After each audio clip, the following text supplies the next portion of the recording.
Dieu avait mis dans la constitution même d'Abraham quelque chose qui produisit deux effets. Cela fit de lui un homme non satisfait. Il était possédé d'un saint mécontentement. Il avait vu le pays et Dieu lui avait donné des troupeaux et des moutons en abondance. Mais il parcourait sans cesse le pays en disant « Ce n'est pas cela, il y a quelque chose de plus que ceci. Je ne puis pas être satisfait de ceci. » En un juste sens, Abraham était un homme mécontent. Il avait eu d'un autre côté une vision de ce qui devait être. Le Nouveau Testament appelle cela une contrée céleste. Voyez Hébreux 11, 16. Il attendait une cité dont Dieu est l'architecte et le fondateur. Hébreux 11, 10. Et aucune cité sur cette terre ne répondait à ce qui était dans le cœur d'Abraham. Pensez-vous que j'exagère? Pensez-vous que ce soit de l'imagination? Abraham, votre père, a tressailli de joie à la pensée de voir mon jour.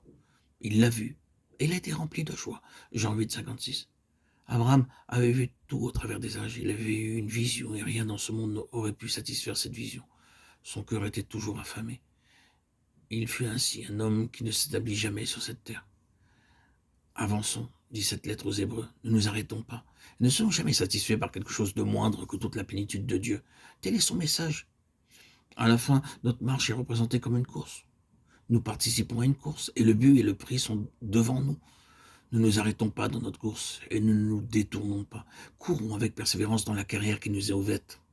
Regardant Jésus. Hébreux 12, 1, 2. Abraham, votre père a tressailli de joie à la pensée de voir mon jour.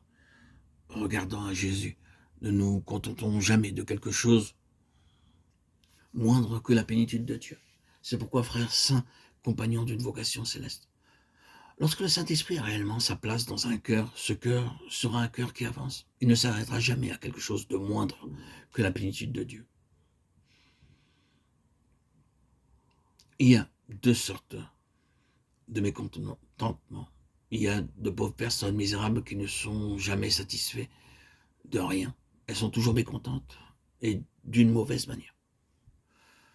Nous n'en appelons pas de telles personnes, mais ce mécontentement spirituel, celui qui dit non, que j'ai déjà remporté le prix ou que je sois déjà parvenu à la perfection.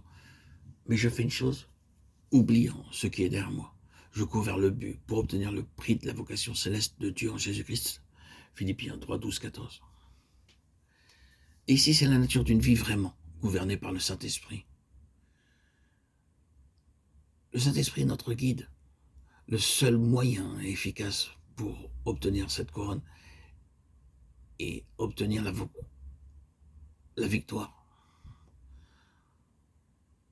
Obtenir le prix de la vocation céleste de Dieu en Jésus-Christ ne peut se faire pas par nos forces propres, le vieil homme, l'homme charnel et passionné, mais par la communion au Saint-Esprit.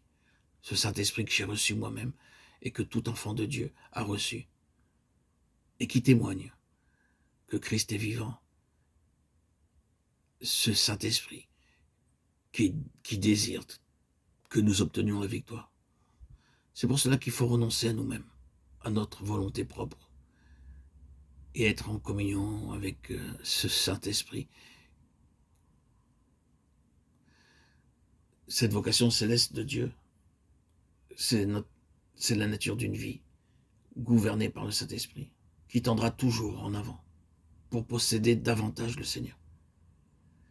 Telle est la vraie postérité céleste d'Abraham, les compagnons d'une vocation céleste.